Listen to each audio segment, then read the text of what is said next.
now look to Henry Newman to continue the case for the proposition.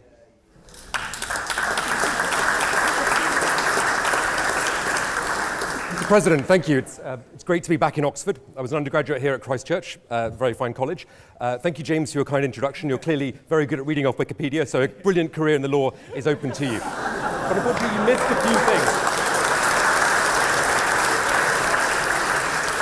missed a few things. I do work for Open Europe. I'm proud to have been advisor to Michael Gove, now I think one of the most transformative environment secretaries that we've ever had.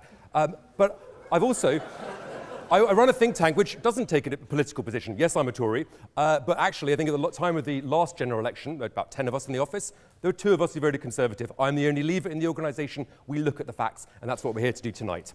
It's great to be in the union. I can't claim to have spent a huge amount of time here as an undergraduate, but I do know the bar very, very well, and the dance floor particularly. We're here to talk about Brexit, though, and this has been hugely divisive for all of us. It's split families and friendship groups. It's split couples and cousins. I've got Greek family, I've got an Italian boyfriend, I had a Portuguese dog, and this decision was very, very hard for me. So I know that everyone here will have struggled with a lot of these questions. We're conflicted, but we spent the last 3 years in this seemingly never-ending circular debate just talking about whether we should or shouldn't leave the European Union. And Brexit has sucked away so much of the energy from the rest of our political debate. Now, Mr. President, those on the other side of the debate are desperate to keep going with this exact same argument. And they're coming from completely extreme positions on 2 different sides. But I think most pragmatic people in this country just want to move on. And we've got a deal within grasp that would allow us to do much of that.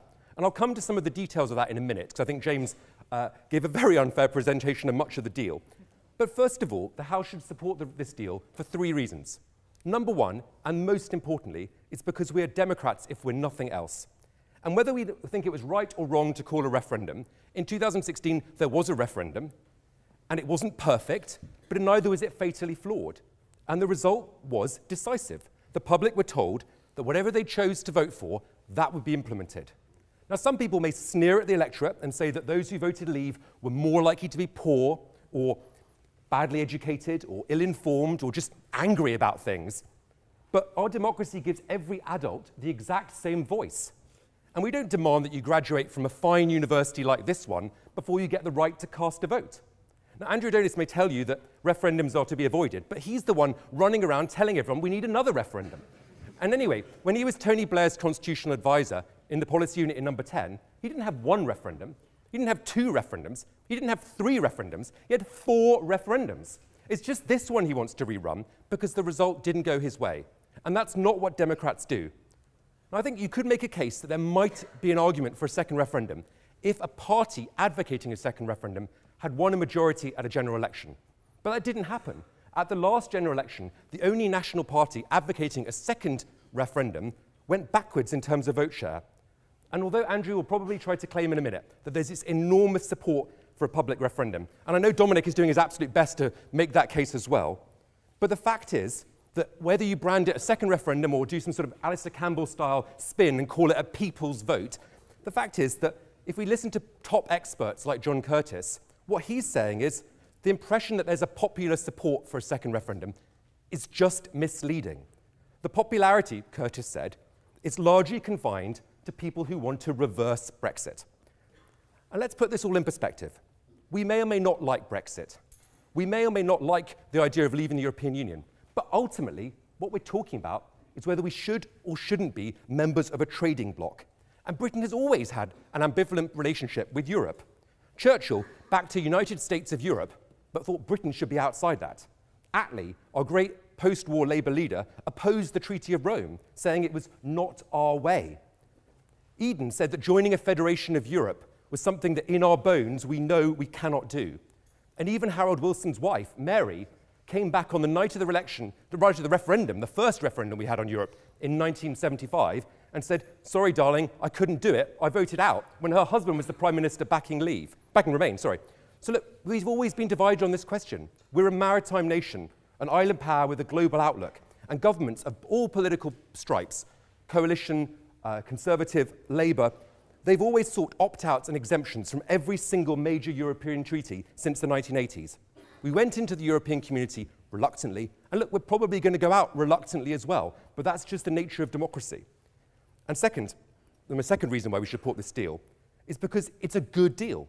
It's not perfect, but it is actually a good deal. Now, yes, there have been huge mistakes made through the negotiation process, and at some point we can go through all that coulda, woulda, shoulda. But let's focus on what the decision actually is and try to see the wood from the trees. The main flaw with this deal is, from most people's point of view, the idea that we could be trapped in the backstop. So I think it's right that the government is seeking some reassurances on this. But we also know that the EU side has agreed that it can't be permanent and promised us the right to ultimately do our own trade deals. And I think it's inconceivable that we could be trapped there for the long term. The cold political reality is, if the UK wanted to find a way out, we would be able to ultimately, and EU sources say this privately. They said it needs to be weatherproof, but they know it can't be tsunami-proof. Now let's step back and think what this deal actually gives us. What we'd be throwing away if we voted it down. I think if you look at it and give it a fair assessment, it's pretty impressive. Even in a worst-case scenario, we're stuck in the backstop. It would mean control over our migration system, so we can decide the very best and brightest to come here from across Europe and the rest of the world. We can decide our own laws on services, a crucial sector of our economy. Even Mark Carney, hardly a high priest of leave, thinks we can't be a rule taker on services. We'd be able to veto any new EU rule on goods or agriculture. We could oppose unwanted EU laws on labour or environmental rights. We could accept those we like, of course. We could scrap the wasteful common agricultural policy. We could decide who comes to fish in our waters. We wouldn't have to pay a penny at all of contributions. So that's not £350 million a week that we'd be paying. We'd be paying precisely zero if we were staying in the backstop. We'd be able to negotiate trade deals. Now, I think you actually slightly misspoke there, James, because you said you wouldn't be able to implement those trade deals in the backstop. That's not correct. We'd be able to do services trade deals with the rest of the world. And of course, that's an area of huge comparative advantage where we could get new deals with Canada, with Australia, and with Switzerland. And of course, we'd be able to secure an open border. But there's one brilliant reason why the deal would be fantastic, and that's because it would put Nigel Farage out of a job. But look, we'd also turn off the dripping tap of new European rules and regulations. We'd be free from the ratchet, where every single answer to every question is always more Europe. And we'd be going back to something close to the time when the EU was a common market, a trading bloc. That's what people like Nigel Farage used to say that they wanted. And now they're being offered it on a plate, and they're saying no. The third reason we should accept this deal is because the alternatives are far worse. Ever since the referendum, there have been three broad choices. Leave with a deal, leave without a deal, don't leave. Now, some people claim that the public voted for no deal. I'm sorry, this is just rubbish. I was there on the Leave campaign, working on the official Leave campaign. The only thing I really disagreed with that Amber said is that Nigel Farage was the face of Leave. And of course, he was a public face of Leave, but he wasn't the face of the official campaign. The official campaign was very clear that we would be part of a trading zone that stretched from Iceland to the Russian border. That is exactly what this deal offers.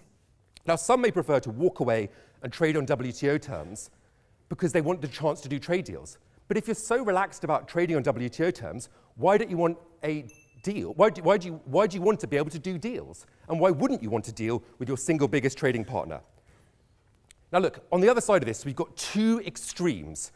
Lord Adonis on the one hand, Nigel Farage on the other, united in one cause. This is really, really quite odd. Just a few months ago, Andrew Adonis was telling LBC that Nigel Farage is, for all intents and purposes, the real Prime Minister.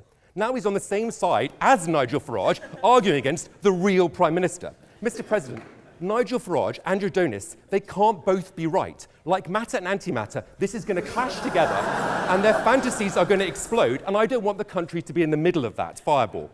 This House should back the deal because it's a good deal. It delivers Brexit. It protects our relationship with our continental friends and neighbours. It would let us move on to a much more important and fundamental question. What sort of country do we want to be once we leave the European Union? How do we want to tackle the challenges that this country is facing? From knife crime to homelessness, from prison reform to robotics and AI, from an aging population to the rise of Russia. We can settle the question of how we leave and get on to discussing what comes next. But we can only do that if this House backs the deal. Thank you.